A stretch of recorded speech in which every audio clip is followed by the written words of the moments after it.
in just a moment, but Chris Vanini had a chance to get a comment from Big 12 Commissioner Brett Yormark on ESPN2, asked about the college football expansion and more auto bids. And here's his quote: "I don't want an artificial championship. I want people to earn their way in. I don't want it to be predetermined. I'm open to discussion. I want to weigh the pros and the cons." Craig Smoak and Paul Catalina join me. David Smoak, and this is 365 Sports. Stick to those guns, Brett. I don't think the fans want to see that either. I don't think the fans of college football as a whole, I don't know. We haven't really heard that much from SEC or Big Ten fans in this, but it's just, if you're a fan of college football, and yes, you might be a fan of a conference, do you automatically want to see these teams, or do you want to see the 12, 14, or 16 best teams? That's who I want to see, and most of the time, that's going to probably include 4 and 3 of those two conferences. Maybe some years they won't, but it is trying to prevent the one-off year from happening, and it's just so stupid and makes the product so watered down. So, yeah, I hope Brett Yormark sticks to his guns on this. And I don't know what guns he really has, but if he Are there any bullets in his guns? If he has some, then stick to it. Yeah, I mean, I think that he's saying what fans of the Big 12 would want him to say, which is that he's going to fight back and he's going to fight for his conference. But at the same time, I do think there's a legitimate conversation to be had about what you're risking. And that's why I think about a month ago when this came out, I said as much. Was I get the whole not giving in, and I get that to just crown teams and put them into this system the way that is being proposed is a bit artificial, and it's not what the heart of the sport or the spirit of the sport is supposed to be. I totally agree with that. I do, however, understand that there's a lot of actions that have been done that are against the spirit of the sport, and how many times you let the people who are quote-unquote in charge of the sport break the spirit of the sport and then go, wait, why are you trying to break the spirit of the sport? And that's what I feel like is kind of happening. You're being cornered in a situation where you don't have but a couple choices, and I think to just sit there and say fight back is probably where all of our heads go. But at the same time, 2 auto bids, guys. Like, I know that they're preparing for the doomsday scenario when, there's 4 Big 12 teams that would get in, but, I mean, how often is that going to happen? How often is there going to be 4 teams lined up that are playoff-worthy caliber teams out of the Big 12? And like last year, 12-team playoff, how many Big 12 teams were in that? There was 1. Where were they ranked in that 12? At the bottom. Yep. So we know BYU got little to no respect in last year's playoff, and you would hope that maybe it's been talked about enough that doesn't happen this year. But I do think that you fight back, but I also think that you have to sit there in his position where he's getting paid way more money than I'm getting paid, and you've got to be careful about fighting back maybe a little bit too much and then what that costs you down the line. So then all of a sudden you don't even have 2 playoff spots. You're lucky to get 1, and your champion gets in this 16-team, 14-team, whatever we're going to end up doing ultimately. So it's a risk that he's going to have to measure, and I guess he's going with we're going to fight back for right now. But I also do think that the more you sit there and stew on it, hey, 2 automatic bids is pretty nice, and it doesn't mean you can't get 3 if you have that magical year where some third team is actually really good, and the way the schedule's worked out, maybe they've only lost the game and is only to one of the 2 teams in front of them.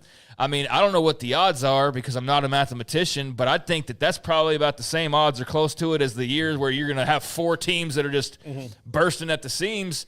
So, I mean, that's why you're the commissioner, is to figure out how to approach those types of subjects. But it's a tricky situation because are you getting played one way or the other? With the way things have gone these last couple of years, I feel like Sankey and Petitia basically just controlled every domino the entire time. So what are they hoping you say in this situation? What do they want you to say? But, to just turn down 2 bids and go, we're going to fight this, with what leverage? That's just what I would be thinking on if I was them. But I get his approach. Right now, with the 12-team playoff, and the Big 12 had how many teams get in? 1. All right. Where were they ranked? Like I said, they were at the bottom. And if it would have come down to national rankings, then like you said, it may not have happened. They had 8% of the 12-team field with the 1 team. To be your best requires commitment, dedication, and intensity. It's what defines elite athletes and inspires Airwave to find new ways to optimize your performance. Introducing Airwave Recovery, a mouthpiece designed to work while you sleep to further unlock your potential. Airwave Recovery features our patented reflex technology, small, integrated bumps uniquely positioned to activate your tongue's natural response. Your tongue will instinctively move forward, opening your airway and improving your quality of sleep. And thanks to our patented fitting material and a purpose-designed support wall, you'll enjoy a secure, comfortable fit all night long. With Airwave Recovery, you sleep better and recharge faster. Airwave Recovery, recharge your potential. They would have 14% if they get 2 auto bids or 2 teams in with 14 teams, and they would have 12.5% if they were to get 2 teams in and they went up to 16. That is better than 8%, no question. I think I love the fact that he said it. I love the fact that he believes that, because that's what I think. I think most everybody does believe that. And yes, there's going to be the turf wars, and yeah, we're better than you. And yet again, had they done this in the 90s, and I'm not trying to go back to, but had they done this 12-team tournament playoff in the 90s, which conference would have maybe had the most teams that got in if there would have been, let's say, 12 teams in the 90s? In the 90s in the Big 12? A lot more. No. In the 90s in college football, now there were different conferences, and I don't even know when Florida State joined the ACC. In the 90s. Miami that joined the ACC. 2000s. I think that back in the 90s, let's just say the mid-90s, which conference would have had more than 2 or 3 teams? We don't know that because it was pretty even. Yeah. The Southwest Conference or the Big 8 or the Big 10 or the Pac-12 or the ACC, Notre Dame would have still been a part of that independent. There would have been a few others who were part of that independence. But if you just took the Big 12 and let's take a year like 1997. Okay, I picked that for a reason. Michigan and Nebraska split that year. Mm-hmm. In the playoff would have been from the Big 12 would have been Nebraska and A&M and probably Kansas State and Texas that year. Texas, 97. No, that's when they fell apart and they brought in Mac Brown. Okay. But I get what you're saying. Okay. But you're going to have, so Nebraska, A&M. Tennessee. I'm showing the Big 12. Yeah, okay. From the Big 12, you would have had Nebraska and A&M because those are the teams that played in the championship game.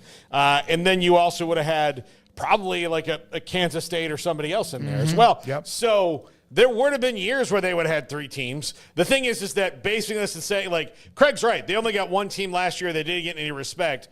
But they need to do whatever they can to make sure they don't just take the 1 year and be like, see, this is how it's always going to be. I mean, yeah, but what do the 90s have to do with this? You know what I mean? No, the conferences were totally different. My point is it can be cyclical, although it doesn't appear that's going to be the case anytime soon. Yeah, but it was a cyclical when there was multiple conferences that had 12 teams in them, and they all had – their various resources pretty spread out. This is not what we're dealing with now. We're dealing with 2 conferences, 3, maybe 4, depending on what part of the country you're talking to, and then 5 if you want to go out and Corvallis and ask them about their opinion. But we know they have no power. They have absolutely none. And let's face it, guys, the Big 12 really has none as well.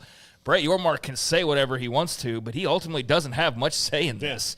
He's kind of at the mercy, and that's why I'm not for getting on your knees and just bowing down. I don't think you need to do that. But also, what's he actually going to do? Is he going to say no? Yeah. And then what? Well, he has to say it and have people get behind him who also have at least some sort of territory for them to use. Right, and let's be very clear about his quote as well. I'm open to measuring the pros and cons, and I'm looking at it all. So he's just saying what you expect a commissioner to say at Big 12 basketball tournament media session. So, yeah, I mean, that's where he was. He was in his place, but that's all nice and well and good that you're not so sure about it, but I also don't know what you're really able to do about it. In 97, there were 5 of the top 13 teams were in the SEC, so they did have a nice. The only thing is Tennessee and Florida were both ranked 4th and 7th, their highest team. It would have been much more spread out. You're right, because the Pac-12 had 4 teams in the top 20, and the Big 10 had 4. And maybe my example is not quite right, but I do still think that even with what it looks like now, Obviously, if they go to continue to just load up two different conferences, the cyclical part is probably not going to be the case. The ACC had both Florida State and North Carolina at number 3 and number 6 in the country. All right, so there we are with Brett Yormark. It's just a comment. It's a quote, something to chew on today and discuss that. And we will be in Frisco next week for at least a couple of days, maybe 2.5 days or so, covering the pro day. That the workouts start Wednesday. We will be there, I believe, Wednesday and Thursday, go in on Tuesday evening and have Brett Yormark join us. I've already been told that's going to happen, along with many others who will be there next week. Yeah, don't get me wrong. I mean, I'm glad he's doing what he can do. I'm also realistic, and I'm not so sure like what his quote actually matters in the long run, outside of just saying what you would hope that he would say. And it'll make people feel better that he's sticking up for, I mean, the entity he should be sticking up for is the one that writes his paychecks every couple of weeks. So that's what his job is to do what he can for the Big 12. But, yeah, I do think there's more to the auto bid thing than, well, I mean, like I said from the very beginning, I don't agree with it. I think it's ridiculous. I think it's a definite power and greed grab. Like a lot of other moves that have been made recently. But I also know 2 auto bids is something guaranteed every year that you don't necessarily have otherwise. And I don't know that every year you'd have 2, the way the old structure was set up. So it's not nothing. And that's just, I guess a topic that people will be split upon, whether that's worthwhile or not. In the Big 12 that year, Nebraska ended up with a split national title. Just to give, someone was bringing up Colorado. They weren't, that was not a good year for them. K-State was 8th. They were 11-1. And guess what their only loss was? Who was against Nebraska? Missouri, Texas A&M, and Oklahoma State were all between 20 and 24.